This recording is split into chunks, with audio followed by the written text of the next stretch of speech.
Hello boys, originally I was going to be doing face cam for this video, well kind of face cam. I had a disguise, I even had my airsoft Thompson SMG and all. What I did get was in really low quality. I kind of just had to give up on the whole idea. Calm down, let's not let your heart.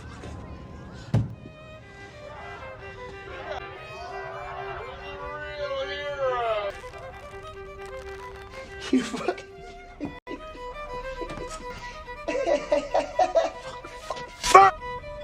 Well, I hope you'll get it sorted out some other day. But for now, we're gonna stick to the talking over gameplay. And yes, I know, my background gameplay is from a modded sword and magic fighting game, when most of them weren't using swords, and they definitely weren't using magic. Well, I don't even know if you can mod muskets into this game, and I don't have any other games of muskets or anything like that, other than Fallout 76, but you would have to pay me a lot of money to get me to play Fallout 76 again. So until they release Call of Duty Napoleonic Warfare, this is the best you're gonna get. Gunsmith itself has a whole new environment. It is an updated interface that makes it feel like you are in a gunsmithing space. I'll lock her a Davy Jones.png. Hit me a four-barrel blunderbuss. Yeah, anyway, today we're going to be talking about the Battle of the Yellow Ford. I just thought it was interesting. People being shot, trampled, and blown up. It's a story about rivalry, conflict, and what happens if you put a lit match into a wagon full of gunpowder. While Britain's greedy hands, you meet the same resistance like you did in many lands.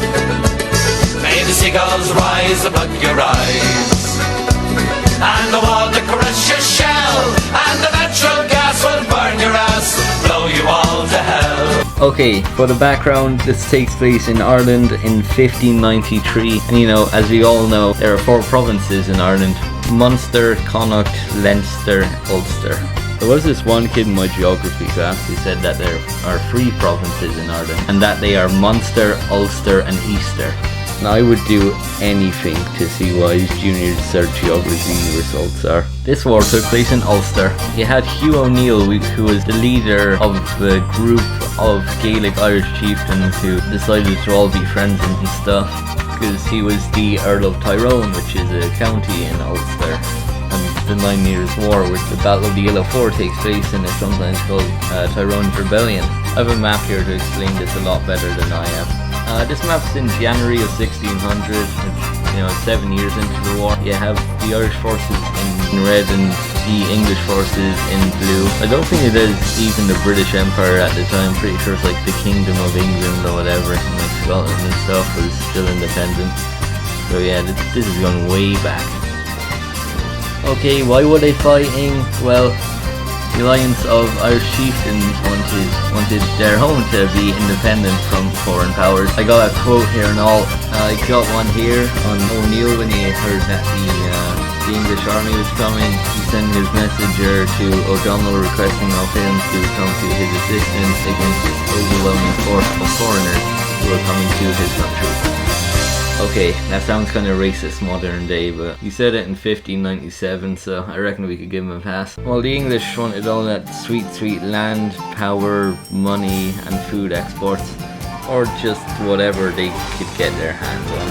And later on, in 1845, all the food exports, as well as mass evictions and bans on hunting and fishing, would lead to a massive famine, with the population still not having recovered as of modern day. And you thought you had bad neighbours. Kind of shot themselves in the foot with that one though, because this led to a lot of support for underground resistance movements such as the IRB, Irish Republican Brotherhood, who organised the whole 1916 crack, because the goddamn Ottoman Empire and Native Americans sent more support than the actual government, fucking typical.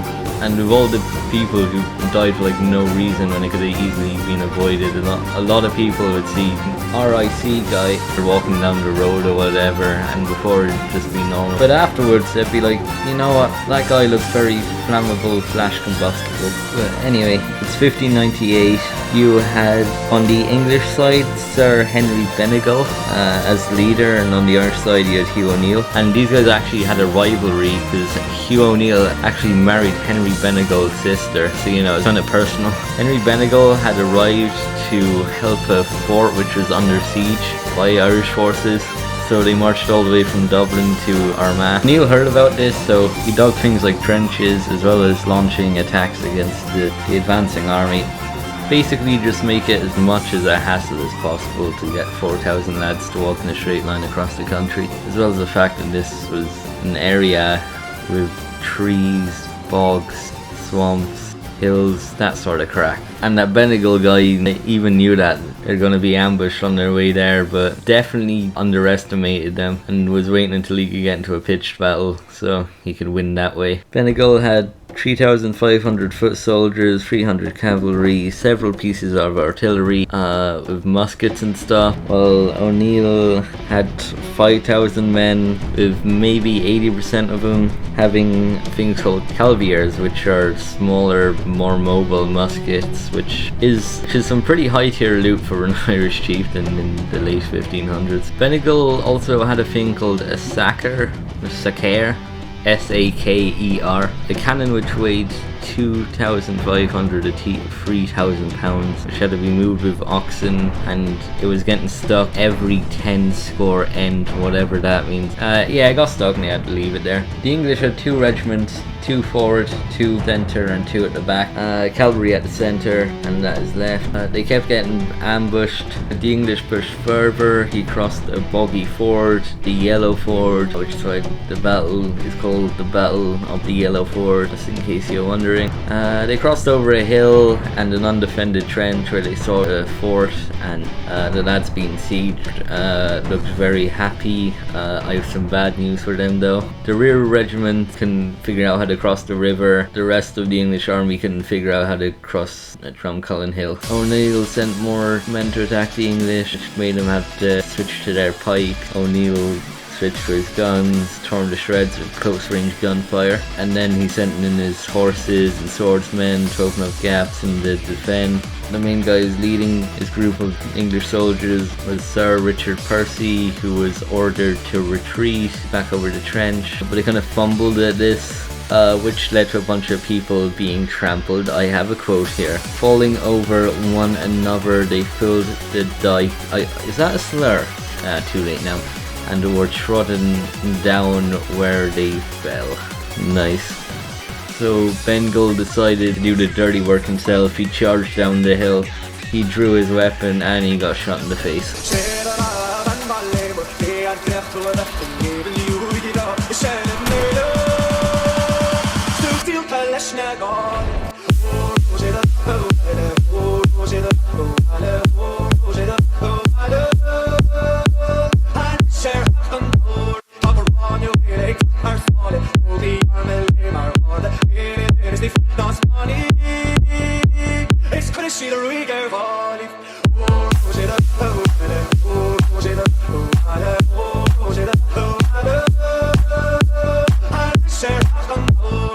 That's him done for. The English attack continued, but O'Neill kept kicking their ass.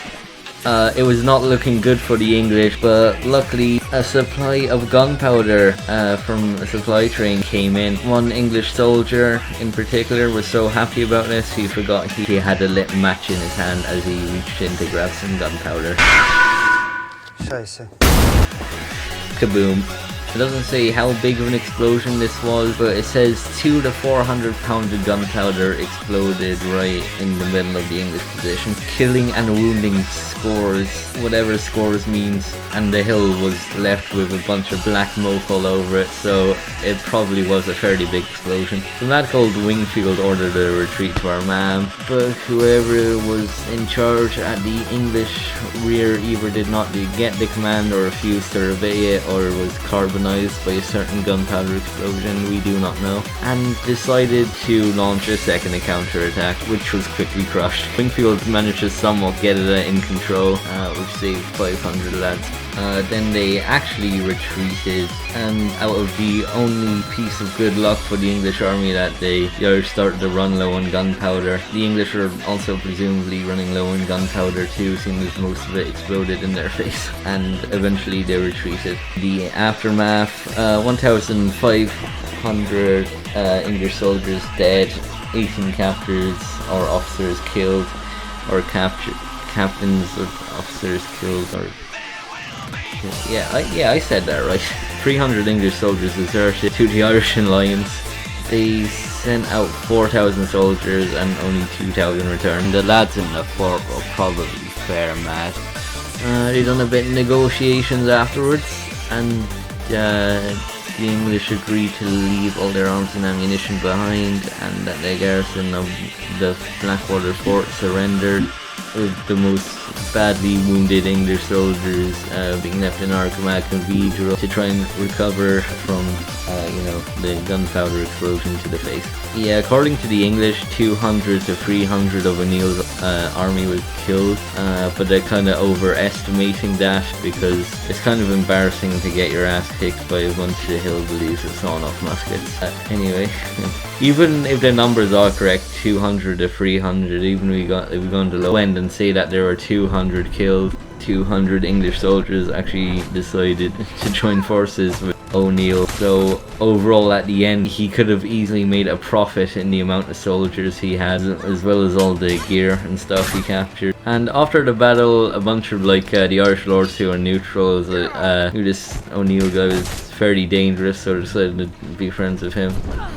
Oh man, I'm tired. Okay, let's get this wrapped up fast. This led to an escalation of the war. Eventually the Irish forces would lose the war. This would lead to the flight of the Earls. That then led to the Ulster plantation. This led to British planters taking control of Ulster. Later down the line, that would lead to Northern Ireland and all that crack, but we're not going there, it's too late for that.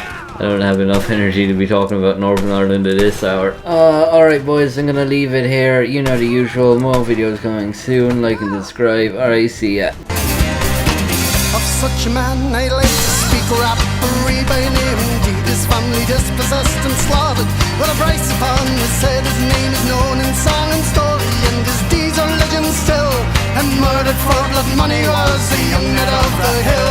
Well, you robbed our homes and fortunes, even drove us from the land. You try to break our spirit, but you'll never understand the love of dear old Ireland that was forged in iron will. As long as there are Garrett men like young knight of the hill.